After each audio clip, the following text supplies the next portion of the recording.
Caitlin Clark just walked back into Gainbridge Fieldhouse for the first time in almost 10 months. Within 16 minutes, she scored 21 points on 66% shooting against the player ESPN just decided was better than her. ESPN ranked Clark 10th coming into the 2026 WNBA season. 10th.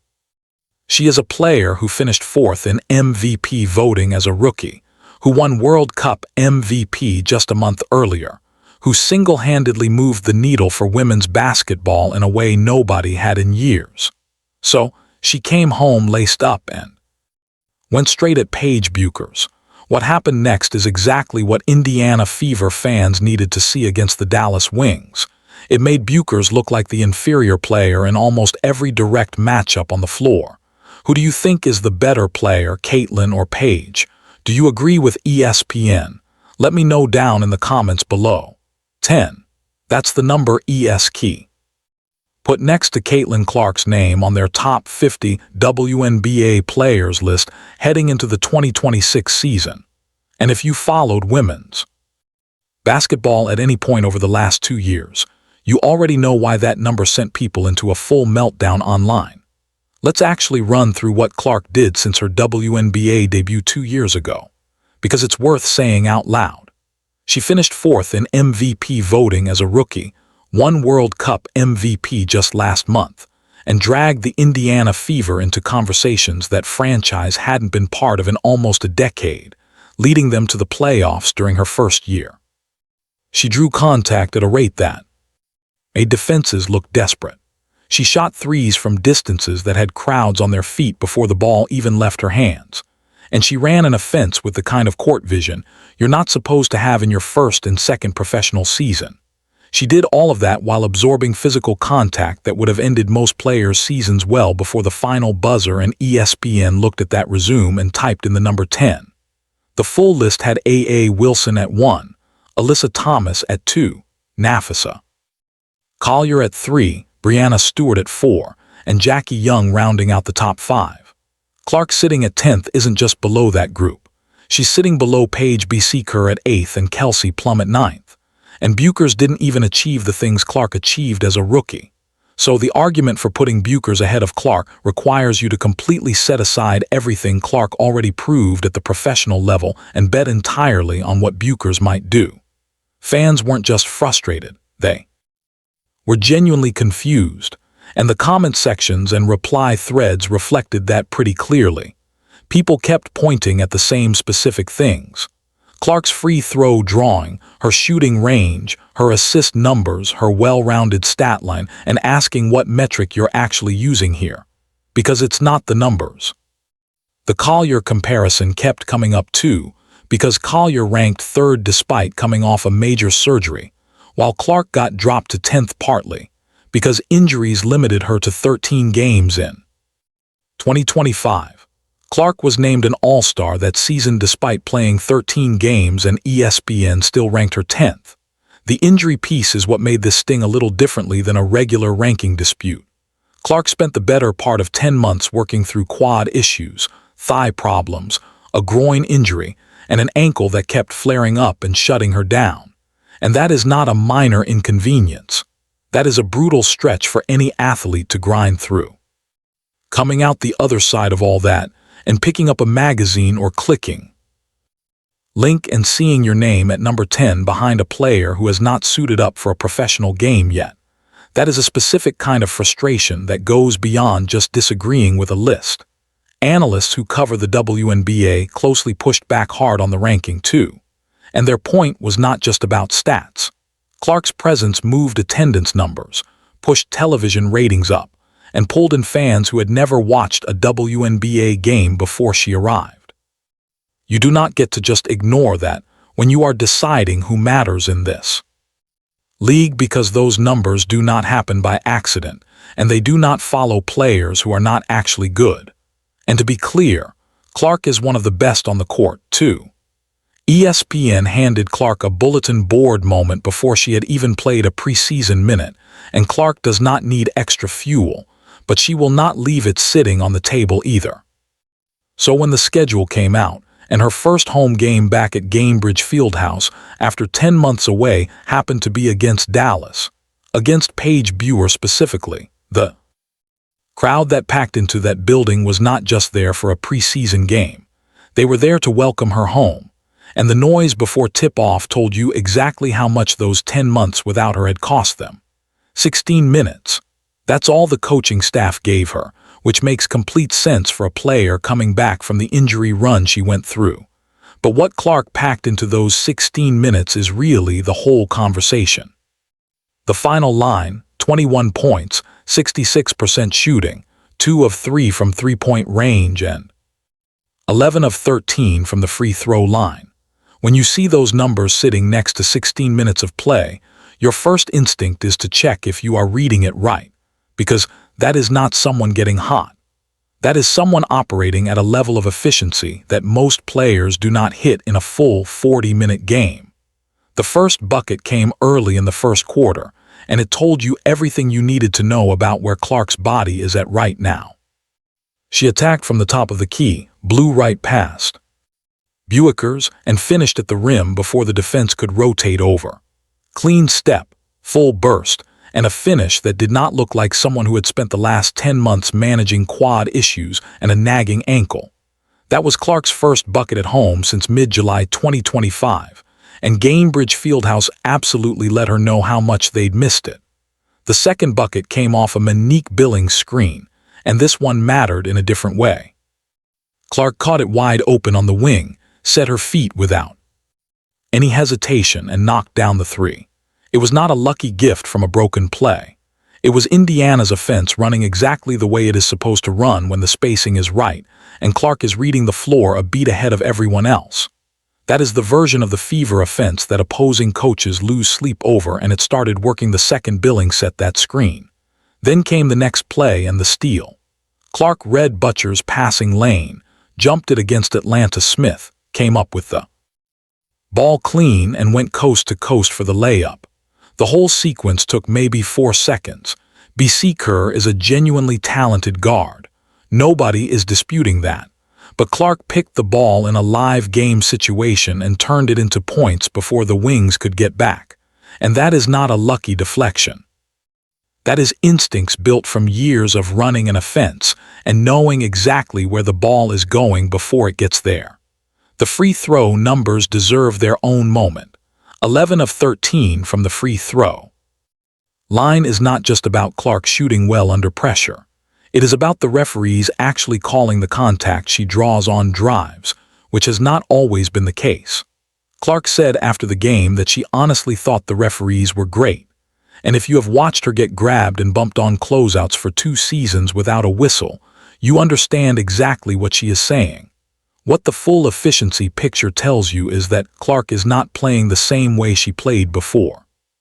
She is coming back with cleaner shot selection, more patience in the mid-range, and a clear preference for getting to the line over forcing pull-up threes when the defense is collapsing on her. That is a more mature offensive player than the one who showed up in 2024 and 2025, and the 2024 version already finished 4th in MVP voting. Bueckers scored 20 points in 20 minutes on 8 of 12 shooting, 4 of 6 from three-point range. And that is a solid line. Nobody is pretending it is not, but she took more field goal attempts, played 4 more minutes, and still scored 1 fewer point than Clark. And she did not draw anywhere close to the free throw attempts Clark generated. Azzi Fudd, the first overall pick in the 2026 WNBA draft, who was supposed to give Dallas a 2-guard punch alongside Bueckers, finished with just 4 points. Indiana lost this game and the final score was 95-80. So let's just be straight about what happened and why, because the context actually matters here. Aaliyah Boston sat out. Lexi Hull sat out.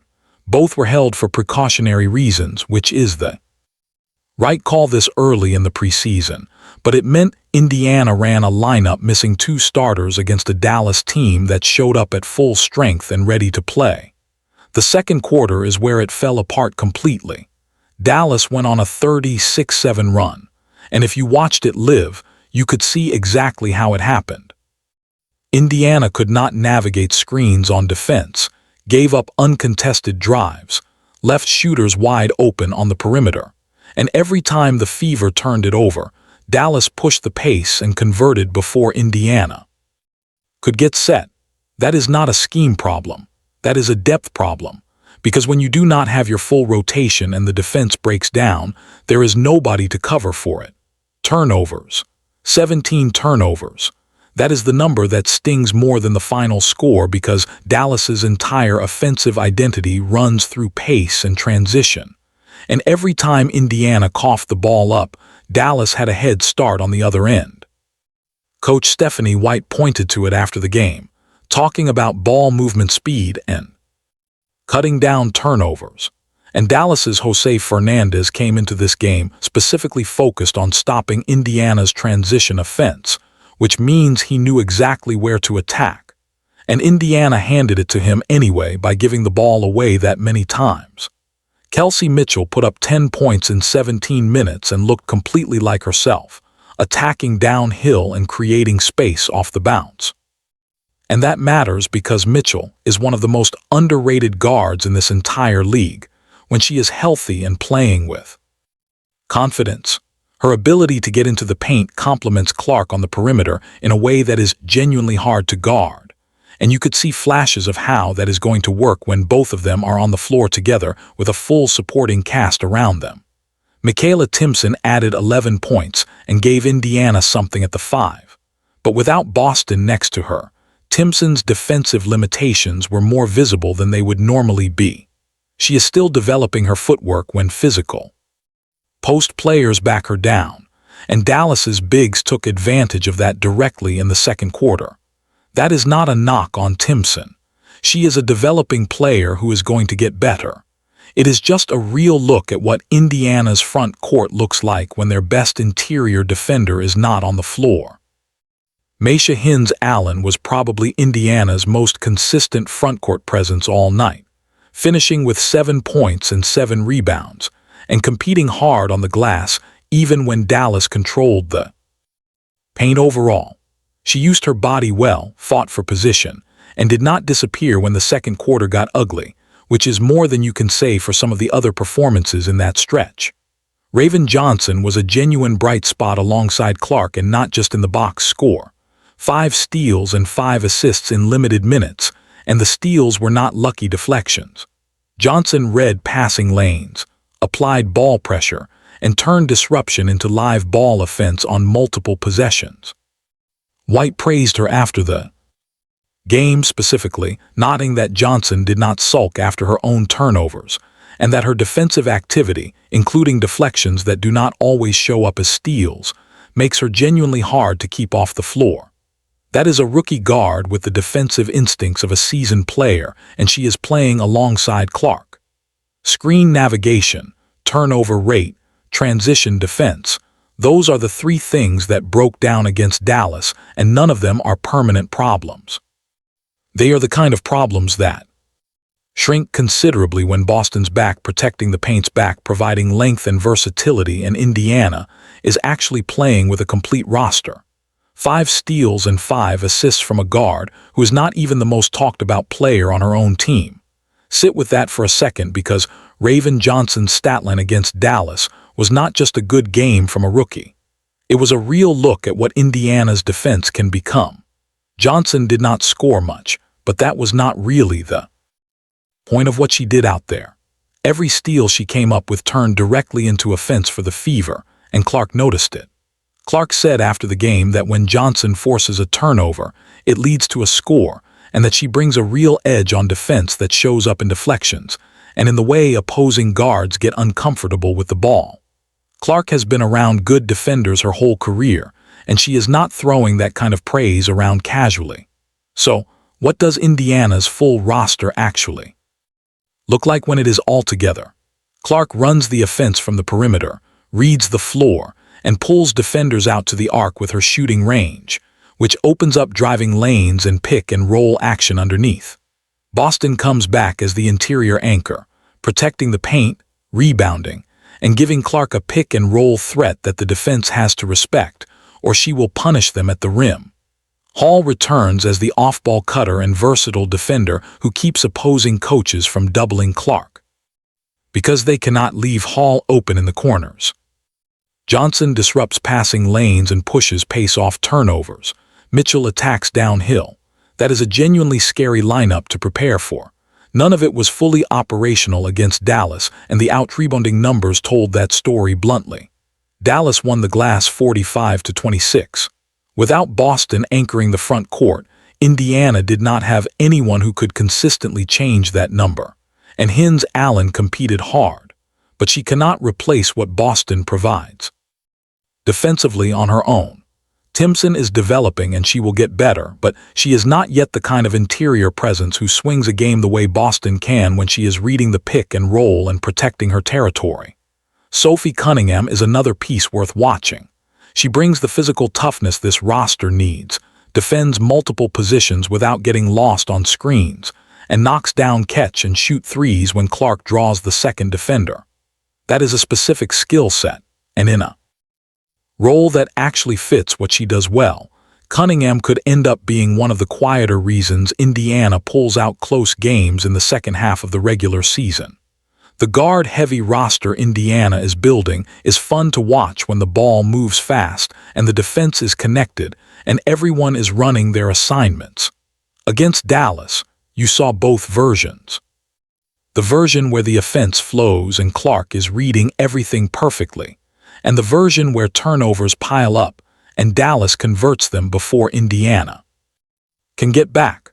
Jose Fernandez came into this game specifically focused on pace and ball security, which means he had already identified the spots where Indiana breaks down. And Indiana gave him exactly what he was looking for with 17 turnovers. That number has to come down, and it will, but it is the thing the coaching staff needs to solve before May 9th. The fan base that packed Gainbridge Fieldhouse for a preseason game was not just there for Clark, even though Clark was absolutely the reason the building felt the way it did. They are there because this roster, the full version of it with everyone healthy, actually fits together in a way Indiana has not had before. Clark makes her teammates better when she is on the floor, and the research is in the assist numbers and the open looks her gravity creates for everyone around her. Dallas out-rebounded Indiana by 19 boards in a game Boston did not even play. The media decided Clark and Bueckers were rivals. And now that they have actually shared a floor again, what we saw does not really match the ESPN narrative that put Bueckers at 8th and Clark at 10th. Bueckers scored 20 points on 8 of 12 shooting in 20 minutes, and that is a real performance. Nobody is taking that away from her. She can play. Dallas built their entire roster around her for a reason, and her first WNBA preseason game showed she belongs at this level. But belonging at this level and being better than Caitlin Clark are two very different things. And the numbers from this specific game make that plain. Clark scored 21 points in 16 minutes on 66% shooting, 4 fewer minutes, 1 fewer field goal attempt, 1 more point, and 11 free throw attempts that Bueckers did not come close to generating. That is the efficiency gap the ESPN list decided did not exist. Let us talk about the 3 moments where Clark went directly at Buech, because each one told you something different. The blow by layup in the first quarter was not a complicated play. Clark attacked from the top of the key, got a clean step on Bueckers and finished at the rim before anyone could help. That play told you Clark's burst is completely back after everything her lower body went through in 2025. The 3 off the billing screen was Clark reading the floor and trusting her shot, feet set, no hesitation, good mechanics. And then the steal in the fourth quarter where Clark jumped Baker's passing lane and went coast to coast before Dallas could recover. That one was different. That was not athleticism or shot making. That was Clark knowing where the ball was going before Bueckers decided to send it there. You do not develop that kind of anticipation overnight. You build it over years of running an offense and watching how guards make decisions under pressure. Clark has been developing those instincts since she ran Iowa's offense as a teenager. So, when people frame this as 2 equal players at the start of their careers, They are ignoring a pretty big head start. Clark finished 4th in Most Valuable Player voting in her rookie season, won World Cup Most Valuable Player, and spent 2 years learning exactly how to play at this level. That experience does not disappear because someone at ESPN typed a number next to her name. AZ Fudd's night also matters here. She finished with 4 points on 2 of 7 shooting in 16 minutes, which is a rough debut for the #1 overall pick. It matters because the assumption heading into 2026 was that Paige Bueckers and Fudd together would give Dallas a 2-guard combination that could match what Indiana runs with Clark and Mitchell. Fudd's performance in this game did not support that assumption at all, and it makes the idea that Dallas's backcourt is ahead of Indiana's look pretty shaky right now. The WNBA's marketing machine is clearly invested in Bueckers as a face of the league, and that's fine. She's entertaining and she markets well, but the league's biggest star already has a name, and it's been Caitlin Clark since the moment she walked through the door in 2024. One preseason game does not settle everything, and Bueckers will get better as she adjusts to the professional game. But the gap that showed up on the floor in Indianapolis was not a small one. Every time Clark and Bueckers share a court from here forward, this preseason game sits in the background as the first real data point. Clark, 10 months removed from her last home game, playing 16 minutes on a managed return, outscored the player ESPN, ranked above her, drew fouls at a higher rate, picked her pocket in the 4th quarter, and did it all in front of a packed Gainbridge fieldhouse that had not seen her play at home since mid-July 2025. 10 months away, 2 missing starters, a full Dallas roster, and Clark still dropped 21 points in 16 minutes on 66% shooting while drawing 11 free throws against the player ESPN ranked above her. That's not a fluke, that's a statement. And the regular season does not even start until May 9th, which happens to be a rematch against Dallas. Aaliyah Boston comes back. Lexi Hall comes back.